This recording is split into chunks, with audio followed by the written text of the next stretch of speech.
নমস্কার বন্ধুরা, রুনিয়েন মম কিচেনে আপনাদের স্বাগত। আশা করি সবাই ভালো আছেন। আজ আমি আপনাদের সঙ্গে শেয়ার করব পটলের মধ্যে মুগ ডাল দিয়ে স্বাদে গন্ধে ভরপুর দুর্দান্ত স্বাদের নিরামিষ রেসিপি।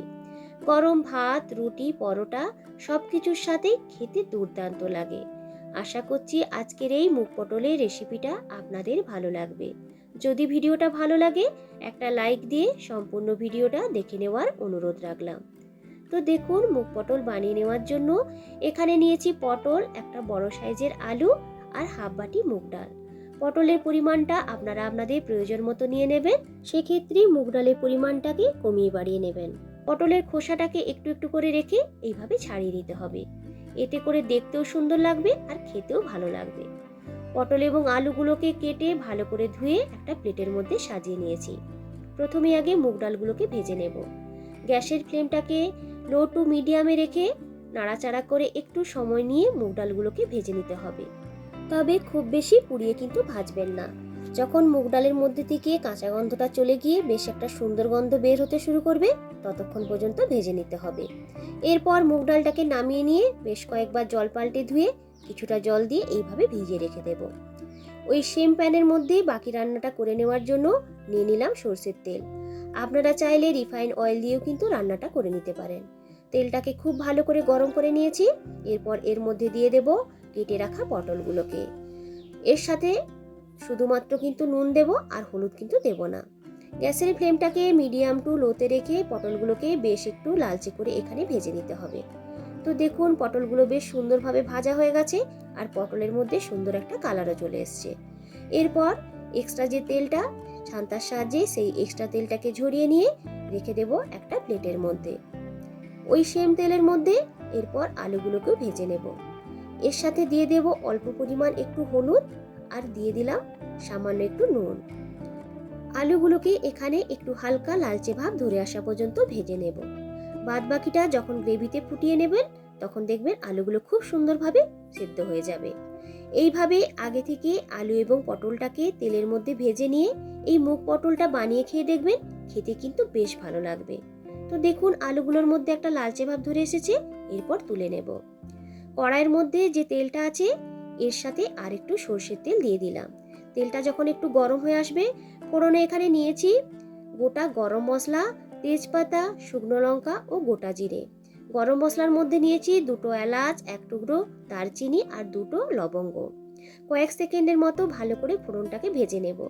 যখন ফোড়নের মধ্যে থেকে একটা সুন্দর গন্ধ বের হবে, দিয়ে দিলাম গ্রেট করা আদা আর টমেটো। সাথে একটু হলুদে দিয়ে দেব, যাতে আদাটা তেলে দেওয়ার সাথে সাথে চারিদিকে ছিটকে না যায়। এরপর ভালো করে মশলাটিকে কষিয়ে নিতে হবে যতক্ষণ না পর্যন্ত টমেটোটা গলে যাচ্ছে আর আদার মধ্যে থেকে কাঁচা গন্ধটা চলে যাচ্ছে। এর মধ্যে দিয়ে দিলাম অল্প একটু হিং। যদি আপনারা হিং পছন্দ না করেন, সেক্ষেত্রে কিন্তু স্কিপ করতে পারেন। তবে নিরামিষ রান্নাতে একটু হিং দিলে এর গন্ধটা কিন্তু বেশ ভালো আসে। তো দেখুন, বেশ খানিকটা সময় মশলাটিকে কষে নিয়েছি। মশলার মধ্যে থেকে তেলটা ছাড়তেও শুরু করে দিয়েছে। এই সময় এর মধ্যে দিয়ে দেব হাফ টেবিল চামচ করে ধনে গুঁড়ো, জিরে গুঁড়ো, হলুদ গুঁড়ো ও কাশ্মীরি লাল লঙ্কার গুঁড়োকে একটু জলের মধ্যে ভিজিয়ে রেখেছিলাম সেই মিশ্রণটাকে। আগে থেকে গুঁড়ো মশলাগুলোকে এইভাবে ভিজিয়ে নিয়ে রান্না করলে দেখবেন রান্নার মধ্যে বেশ একটা বাটা মশলার টেস্ট কিন্তু পাওয়া যাবে। এরপর সমস্ত কিছুকে খুব ভালো করে কষিয়ে নিয়েছি। মশলার চারিদিক থেকে তেলটা কিন্তু সুন্দরভাবে ছাড়তেও শুরু করে দিয়েছে। এই সময় এর মধ্যে দিয়ে দেব ভিজিয়ে রাখা মুগ ডালটাকে। জলের সাথে মুগ ডালটাকে দিয়ে ভালো করে মশলার সাথে কষিয়ে নেব। এইভাবে কষিয়ে নিতে নিতে দেখবেন জল থাকার কারণে মুগ ডালটা কিন্তু অনেকটাই সেদ্ধ হয়ে আসবে। তো দেখুন, মুগ ডালটা কিন্তু বেশ একটু সেদ্ধ হয়েছে। এই সময় এর মধ্যে দিয়ে দিলাম ভেজে রাখা আলুগুলোকে। পটলগুলো যেহেতু বেশি করে ভাজা আছে আর একটু নরম পটলগুলো, তাই এখন থেকে পটলগুলোকে কিন্তু দেব না। এরপর সমস্ত কিছুকে ভালো করে মিশিয়ে নিয়ে আরও একটু সময় কষিয়ে নেব, যতক্ষণ না পর্যন্ত ডালের মধ্যে থেকে জলটা পুরোপুরিভাবে শুকনো হয়ে যাচ্ছে। এর মধ্যে দিয়ে দেব পরিমাণ মতো আরেকটু নুন। গ্যাসের ফ্লেমটাকে লো টু মিডিয়ামে রেখেই মশলাটিকে কিন্তু কষিয়ে নিতে হবে।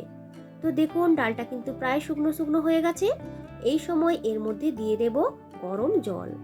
গরম জল দিলে দেখবেন ডালটা সেদ্ধ হতে খুব বেশি সময় লাগবে না, আর গ্রেভিটা খেতেও কিন্তু বেশ ভালো লাগবে। সব কিছুকে ভালো করে মিশিয়ে নিয়েছি। এরপর ঢেকে রেখে দিলাম 4 থেকে 5 মিনিটের মতো।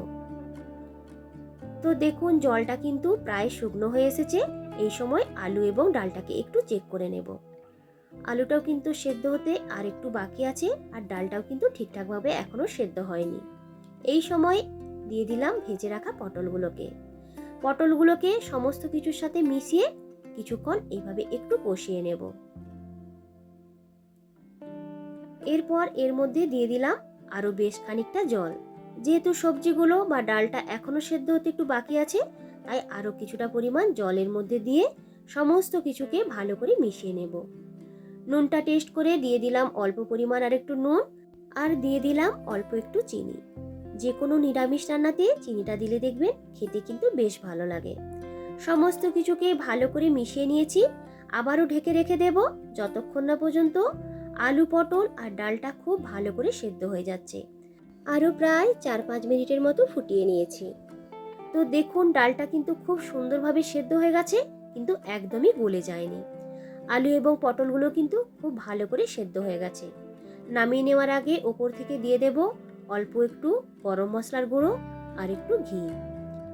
গরম মশলাটিকে দেওয়ার পরে সমস্ত কিছুর সাথে মিশিয়ে নেওয়ার পর আর একটু সময় ফুটিয়ে নেব। তবে এই মুগ পটলটা কিন্তু বেশ একটু মাখো মাখো খেতেই বেশি ভালো লাগে। আপনারা যদি গ্রেভি পছন্দ করেন তাহলে আর একটু জলেতে অ্যাড করে দিতে পারেন।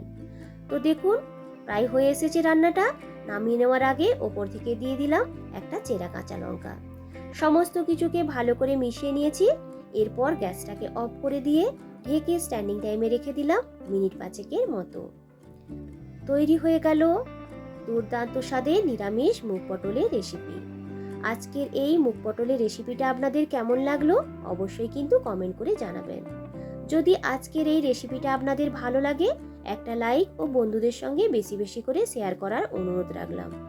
আমার চ্যানেলে নতুন বন্ধু হলে অনুরোধ রইল চ্যানেলটিকে সাবস্ক্রাইব করে সাথে থাকার জন্য, আর পাশে থাকা বেল আইকনটা কিন্তু অবশ্যই প্রেস করে রাখবেন। পুরনো বন্ধুদেরকে অসংখ্য ধন্যবাদ জানিয়ে আবারও হাজির হব নতুন কোনো দিন নতুন কোনো রেসিপি নিয়ে। আজকের মতো টাটা।